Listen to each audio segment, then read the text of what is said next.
Bonsoir à tous, j'espère que vous allez bien. On vient d'avoir un petit manteau de neige qui a été laissé sur le terrain un peu partout. Pour ceux qui n'aiment pas la neige, dans la région de Montréal, en tout cas, je peux dire que la neige a fondu. Donc, c'est peut-être une bonne nouvelle pour vous, bravo. Mais le vent d'hiver, l'hiver s'approche et j'espère qu'on va passer un bel hiver. On peut dire que l'hiver, comme je dis souvent, il y a certains avantages. J'essaie de faire la promotion un peu. Il n'y a pas d'insectes, ça, pour moi, c'est ce qui me fascine le plus. L'air est pur. Quand il fait -5, beau soleil, avec la neige partout, on peut sentir qu'on respire. L'air climatisé, moi, j'appelle ça de l'air climatisé naturel. Parce que, bon, vous savez, pour certains, j'ai souvent très chaud. Les activités de neige, le ski, les patins de glissade avec les enfants. Donc, j'essaie de donner un petit peu d'avantage à l'hiver là, pour encourager ceux qui s'en viennent. Il annonce de la neige bientôt aussi. Mais moi, je sais que ça ne donne rien pour ceux qui n'aiment pas l'hiver. Les autres, ce que je veux dire, c'est profitons-en quand même. Et moi, j'aime l'été, j'aime le printemps et l'été. C'est mes saisons. Mais j'aime l'hiver aussi, comme j'ai dit tantôt, avec la pureté. Mais ce que j'aime le plus, c'est quand le soleil commence à se coucher de plus en plus tard. Donc, c'est pour ça peut-être que j'aime beaucoup le printemps et l'été. Mais on verra, il parle de peut-être changer la façon de peut-être plus reculer l'heure. Donc, j'espère, comme ça, à 5h15, il va faire encore clair. Donc, je vous encourage fortement. J'espère que pour le temps des fêtes, pour ceux qui sont ici depuis quelques temps et naturellement ceux que ça fait longtemps, on espère toujours avoir un Noël blanc. Donc, on espère qu'on va l'avoir. Et je sais que pour ceux qui n'aiment pas l'hiver, ça ne change rien. Ils aimeraient mieux avoir des Noëls verts. Mais nous, on aime beaucoup ici les Noëls blancs. Et j'espère qu'on va pouvoir en profiter. Bien, commençons le sujet. Le titre du sujet, c'est « Ne vous inquiétez de rien plus qu'un moineau ». Alors, vous allez comprendre. Je donne un petit indice, plus qu'un moineau. La valeur de moineau d'un passereau, je pense que certains savent déjà d'avance quel passage que je vais utiliser pour vous partager ce message. Alors, le passage, j'ai pris celle de Matthieu 6, 25, 31. Donc, on va le lire ensemble. C'est pourquoi je vous dis, ne vous inquiétez pas pour votre vie de ce que vous mangerez, ni pour votre corps, de quoi vous serez vêtus. La vie n'est-elle pas plus que la nourriture et le corps plus que le vêtement? Regardez les oiseaux du ciel, les petits moineaux, ils ne sèment ni ne moissonnent et n'amassent rien dans les greniers. Et votre Père céleste les nourrit. Ne valez-vous pas beaucoup plus qu'eux? Qui de vous, par ses inquiétudes, peut ajouter une coudée à la durée de sa vie? Et pourquoi vous inquiétez au sujet des vêtements? Considérez comme croissent les lys des champs. Ils ne travaillent ni ne filent. Cependant, je vous dis que Salomon, même dans toute sa gloire, n'a pas été vêtu comme l'un d'eux. Si Dieu revêt ainsi l'herbe des champs qui existe aujourd'hui et qui demain sera jetée au four, ne vous vêtira-t-il pas à plus forte raison, gens de peu de foi? Ne vous inquiétez donc point et ne dites pas que mangerons-nous, que boirons-nous, de quoi serons-nous vêtus? Car toutes ces choses, ce sont les païens qui les cherchent. Votre Père céleste sait que vous en avez besoin. Cherchez premièrement le royaume et la justice de Dieu et toutes ces choses vous seront données par-dessus. Ne vous inquiétez donc pas du lendemain, car le lendemain aura soin de lui-même. À chaque jour suffit sa peine. Donc, c'est dans Matthieu 6, de 25 à 31. On va juste prier. Seigneur, je te demande, ô Dieu éternel, de mettre ta main puissante, de nous diriger, de toucher les gens qui nous écoutent présentement et viens nous remplir de ton Saint-Esprit. Donc, je vous salue encore tous ceux qui écoutent. Ceux que c'est la première fois, je vous souhaite un bon moment à lequel vous pouvez être remplis de ce que Dieu veut nous dire ce soir. Et tous ceux qui écoutent, bienvenue. Donc, on commence. Lorsqu'on lit ce passage, on a tout de suite le réflexe. En tout cas, moi, je pense, de ma part, que c'est une remontrance, un reproche de Dieu. Hein? Souvent, si on a un petit peu la pensée du péché, du bien, du mal, pas que c'est mauvais, là, mais souvent, on a tendance à penser que c'est un message qui est un reproche de Dieu. Alors, inquiète-toi pas. Hein? Inquiète-toi pas. Aie la foi. Ben voyons donc, comment ça se fait, là? Tu vas t'en sortir, puis c'est quoi ces choses-là? Comme ça, tu n'as pas de foi. Souvent, on va dire ça. Oui, certes, dans un sens, là, il veut marquer nos esprits. Hein? La façon que Jésus présente les choses, souvent, il veut marquer nos esprits. Il veut stimuler notre foi.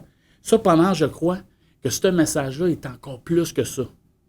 Plus positif. De plus, c'est vrai, hein, quand nous avons souvent ce réflexe-là, quand quelqu'un souffre, quelqu'un est dans la misère, on veut tellement pas qu'il souffre qu'on a tendance à être un peu plus corsé dans notre façon de leur répondre. on est parfois des fois moins conciliant avec les gens qui sont inquiets dans une situation plus difficile, surtout quand nous, on vit des choses que tout va bien. C'est facile de condamner quelqu'un qui s'inquiète lorsqu'il est dans une situation difficile quand tout va bien pour nous. Je prends l'exemple du hockey Cazan. Moi, j'ai joué au hockey souvent. Et moi, quand je me blessais, ça me faisait pas mal. Je continuais à jouer. Mais il y en a qui se lançaient à terre, se roulaient, criaient. Puis là, nous, on regardait ça. Souvent, OK, c'est le contraire. Faut que tout le monde t'étoffe. Et là, je comprenais pas sa réaction. Je dis, ben là, c'est un peu trop. Puis on allait s'asseoir. Puis au banc, la personne, je disais, mais quel sport d'autre que tu fais? Parce qu'habituellement, on fait pas ça. Il dit, joue au soccer. Là, je suis sûr qu'il y a plein de monde qui sont en train de rire, là. Surtout ceux qui aiment le soccer, le football, le football mondial, où souvent les gens en mettent un peu trop. Moi, je trouve tellement que c'est ça. Et parfois, c'est peut-être vrai, là, mais souvent. Nous, hockey, ça arrive au hockey, mais souvent, ils sont punis quand ils découvrent que c'est un petit peu trop. En tout cas, juste pour rire. Juste moi, à Noël, quand j'avais mon appendicite, j'ai eu des occasions dans ma vie où j'ai eu des moments de santé, puis j'ai souffert, mais j'ai jamais souffert comme l'année passée quand j'ai eu l'appendicite. Et je me passe de toute l'histoire, mais quand j'ai souffert, là, j'ai dit, OK, là, c'est ça que ma mère a vécu, c'est ça que telle personne a vécu, c'est tel. Et là, je comprenais plus. Moi qui, avant, habituellement, j'étais solide. Aujourd'hui, avec les médicaments que je prends, je suis beaucoup plus sensible, donc je suis beaucoup plus ouvert à comprendre qu'est-ce que les autres vivent. Malgré que je le savais, mais là, je l'ai vécu. Donc, chaque personne est différente, c'est ça qui est important de retenir.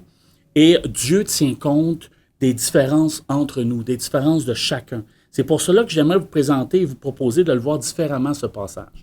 Premièrement, c'est un message d'encouragement. Ça a l'air drôle, mais moi, je le vois comme un message d'encouragement. C'est pourquoi je vous dis, ne vous inquiétez pas pour votre vie de ce que vous mangerez, ni de votre corps de quoi vous serez vêtu. La vie n'est-elle pas plus que la nourriture, et le corps plus que le vêtement? Regardez les oiseaux du ciel, ni ne sèment, ni moissonnent, ils n'amassent rien dans des greniers, et votre Père céleste les nourrit. C'est un encouragement. On sait que Dieu s'intéresse à nous. Il faut le croire. Il faut comprendre le contexte. Juste auparavant, il fait allusion au verset 19, pour aller le lire, on va le lire, mais pour aller regarder ça attentivement une autre fois, il fait allusion à l'argent. Car notre insécurité face à l'argent nous pousse parfois à s'appuyer sur notre compte de banque, sur ce qu'on possède, sur ce qu'on a, sur ce qui s'en vient, le grenier, la notion du grenier, plus que sur Dieu, et c'est ça qu'il dit de faire attention. Dans le verset 19, « Ne vous amassez pas des trésors sur la terre, où la teigne et la rouille détruisent et où les voleurs percent et dérobent. Mais amassez-vous des trésors dans le ciel, où la teigne et la rouille ne détruisent point, et où les voleurs ne percent ni ne dérobent, car là où est ton trésor, là aussi sera ton cœur. » Dieu désire, à travers ce message, de nous encourager à persévérer, à croire qu'il est là pour nous. Il nous encourage à croire que nous avons beaucoup plus d'importance que des moineaux, des passereaux, des petits oiseaux. Pourquoi s'inquiéter? Ne vous inquiétez de rien. Vous valez plus qu'un oiseau. Le deuxième point, c'est un message d'amour. Ne valez-vous pas beaucoup plus qu'eux? On leur dit, hey, je vous aime, j'ai donné mon fils pour vous, j'ai tout fait pour vous montrer mon amour, mais vous valez plus que ceux, puis je m'en occupe. Pourquoi vous pensez? Donc Jésus veut nous saisir, certes, mais c'est pas possible. Et là, Dieu il dit, mais c'est pas possible que vous ne croyiez pas que moi, Dieu, je suis là pour vous. Il parle aux Juifs. N'oubliez pas qu'il parle aux Juifs. Parce que ces personnes-là ont été programmées par le message des pharisiens. Quand ça va mal dans ta vie, sûrement, c'est parce que Dieu te punit. Mais lui, il essaie de déprogrammer l'enseignement des pharisiens à travers ce message. Mais il veut nous libérer, nous aussi, nos inquiétudes à nous aussi aujourd'hui. Donc, de facto, c'est nous. Il nous parle à nous également. Mais je vois également un message d'amour à travers ce passage, car c'est pour notre bien. C'est pour qu'on vit mieux notre vie. Tout est dans le ton que nous imaginons quand on lit. Si on lit ça avec un thème, qui de vous est inquiétude, là? Comment, saisissez-vous, là? Ça n'a pas d'allure. Homme de peu de foi. Puis souvent, c'est présenté comme ça. Mais si on dit, non, ne vous inquiétez rien, je suis là pour vous. Non, homme de peu de foi, aie plus de foi. Je veux te donner plus de foi pour que toi, tu vis une vie beaucoup mieux que ce que tu vis là. Parce que l'inquiétude, on va voir pourtant, ça a des effets. Mais Dieu décide que nous croyons qu'il veut nous aider. Il veut nous aider en tout temps par amour. Il veut notre bien. Il nous demande que nous nous reposions sur son amour et croyons à ses paroles, même si autour de nous, les choses s'effondrent, ou ce n'est pas visible de nos yeux physiques que Dieu est en train d'agir. Nous valons plus qu'un moineau. Ayons des yeux spirituels plutôt que juste des yeux physiques. Il n'y a rien de plus désolant. Ce que Dieu veut, c'est que lui, il sait qu'il va s'occuper de nous.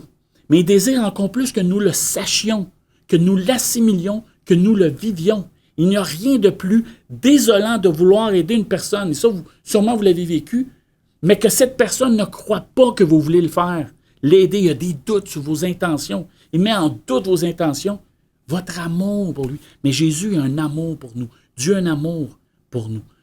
Troisièmement, le message d'espoir. Je ne sais pas ce que vous vivez monétairement, peut-être avec la pandémie, pas d'emploi, maladie, relation, l'isolement, etc. Vous savez ce que vous vivez. Nous, on ne sait pas. Mais moi, je vous encourage à avoir de l'espoir, avec promesse, comme « Honore ton père et ta mère afin que tu vis vieux ». Mais ici, il y a un message d'espoir dans le verset 27.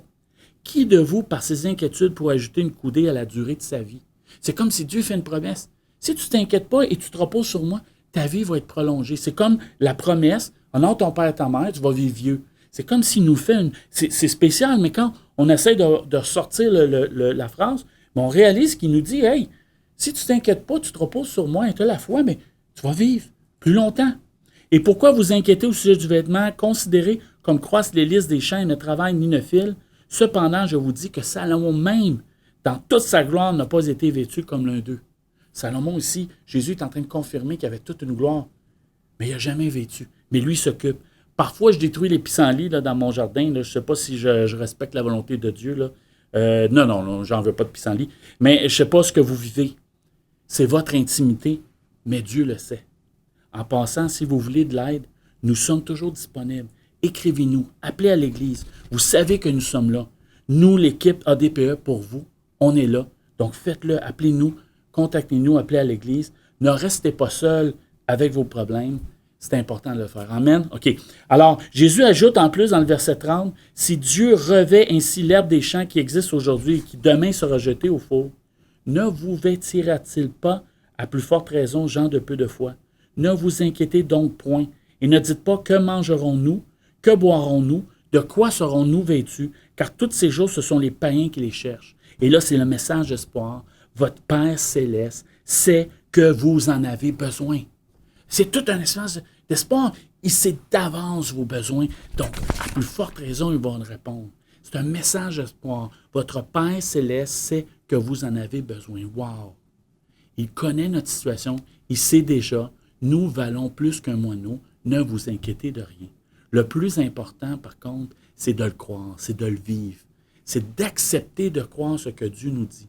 La solution pour ne pas perdre le nord lorsque nous sommes dans des situations, car la tête des fois nous tourne quand on vit des choses difficiles, il faut garder nos yeux sur Christ. Le royaume des cieux, le Saint-Esprit est Dieu. Dans le verset 32, « Car toutes choses, ce sont les païens qui les cherchent. Votre Père céleste sait que vous en avez besoin. Cherchez premièrement le royaume et la justice de Dieu, et toutes ces choses vous seront données. » Finalement, un dernier mot d'encouragement, d'espoir, d'amour et d'espoir. Ne vous inquiétez de rien. On vaut plus qu'un moineau. Il dit dans le verset 34, « Ne vous inquiétez donc pas du lendemain, car le lendemain aura soin de lui-même. À chaque chose suffit sa peine. » Il dit, « Laisse aller, fais-moi confiance, crois en moi. » Et là, c'est sûr qu'on parle d'argent, on a vu le contexte, mais ça, on peut l'appliquer dans tous les aspects de notre vie. Donc, en conclusion, nous sommes importants à ses yeux. Au lieu du moineau, là, passereau qui nous semble vulnérable, en passant, moi, un oiseau, c'est bien beau d'être vulnérable, mais j'aimerais ça pouvoir, et je pense qu'on aimerait tout ça avoir des ailes, que quand ça va mal, qu'on puisse s'envoler. Mais il n'a pas choisi le roi de la jungle, le lion. Il n'a pas choisi l'aigle majestueux. Il n'a pas choisi le grand requin blanc, car ils sont considérés comme grands, forts, avec une image impressionnante. Ouais, ben là, c'est vrai que c'est des prédateurs. Là. Oups, la comparaison est peut-être... Non. En fait, c'est peut-être pour ça qu'il ne l'a pas utilisé, mais en fait, là, je blague, là, mais vous comprenez ce que je veux dire. C'est justement, il a pris l'image d'un être vulnérable à nos yeux, qui a besoin de protection, et c'est cela que nous sommes. Puis là, il faut bien m'écouter, que nous sommes lorsque nous sommes en détresse et en difficulté. Souvent, on représente le petit moineau, l'aile blessée, mais nous valons plus qu'un moineau. Pensez-y. Nous valons. Je me parle à moi, je vous parle, nous parlons. Nous valons plus, et donc mettons notre foi en lui. Il nous dit que si je m'occupe des petits moineaux vulnérables, bien, comment vous pouvez penser que je ne puisse pas le faire? Ou pire, penser que je ne veux pas, ou pire, que vous pensez que je ne veux pas vous venir en aide et vous soutenir, peu importe votre situation. Amen. Donc, on doit être encouragé. On doit recevoir son amour. On doit garder son espoir. Et c'est, je pense que tout ce passage nous donne. On a dit, tu es né pour un petit pain, mais c'est pas vrai. On est né pour un grand pain. Jésus-Christ, le pain de vie, qui nous encourage à travers ce message. Ne vous inquiétez de rien, vous êtes plus qu'un moineau. Il faut croire au message de Dieu, même si les pensées font rage dans nos têtes et qui disent le contraire. Il faut croire. Avoir la foi, nous valons plus qu'un moineau, ne vous inquiétez de rien, mais il faut faire un choix de croire, un pas vers l'avant, faire confiance en Dieu, consulter, aller voir des gens, nous soutenir les uns. C'est une décision qu'on doit faire, c'est ce qu'il veut. Je vous encourage à prendre un temps pour réfléchir, méditer et à vous demander pourquoi on a de la difficulté parfois à croire ce message de Jésus qui déclare que nous sommes plus importants aux yeux qu'on peut le penser. Ne vous inquiétez de rien. On vaut plus qu'un moineau. Donc Dieu, il va nous aider. Prenez courage, gardez, prions ensemble en terminant. Seigneur, je te demande de venir nous remplir, de toucher nos cœurs. Seigneur, je te demande de venir nous rassurer, qu'on puisse faire descendre la foi en nous. Cette foi, Seigneur, puisse être stimulée pour croire qu'on vaut plus qu'un moineau et que tu vas t'occuper de nous dans toutes les circonstances. Non seulement l'argent, mais dans toutes les situations dans lesquelles on vit. Parce que tu sais déjà d'avance qu'on va le vivre et tu sais déjà d'avance les solutions. Il faut juste reposer notre foi sur le rocher qui est Jésus-Christ. Croire en toi, croire en Jésus au Saint-Esprit pour pouvoir avancer. Pour ceux que c'est la première fois que vous entendez ce message, je vous encourage à lire la parole et peut-être faire un choix de suivre Jésus-Christ, parce que Jésus-Christ, son amour, Dieu l'a démontré à travers Jésus-Christ. Et donc, si vous voulez, on peut faire une prière ensemble très courte, pas besoin d'être très long, et après ça, rentrer en contact avec nous pour qu'on puisse vous parler plus en détail. Donc, pour ceux qui ont déjà fait le choix, donc priez avec moi. Seigneur Jésus, donc toute personne qui ne connaissent pas Jésus dans leur cœur et vous écoutez ce message, juste répétez après moi. Seigneur Jésus, viens devant toi pour m'abandonner à toi. Croire que tu fais des choses qui sont grandes pour moi et que je vaux plus qu'un petit moineau. Que tu es là même pour moi.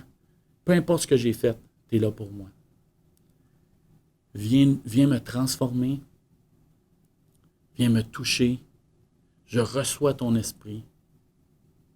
Et je crois dans mon cœur que tu es mort, ressuscité pour moi, au nom de Jésus-Christ. Amen. Sois béni. N'oublie pas, si c'est la première fois que vous faites ce choix-là, écrivez-nous, communiquez avec nous. Les autres, soyez bénis. Je vous encourage à venir me rejoindre avec d'autres personnes sur le Zoom pour discuter de ce sujet. Donc, merci beaucoup de m'avoir écouté. Amen. Et bonne fin de journée. Bye bye.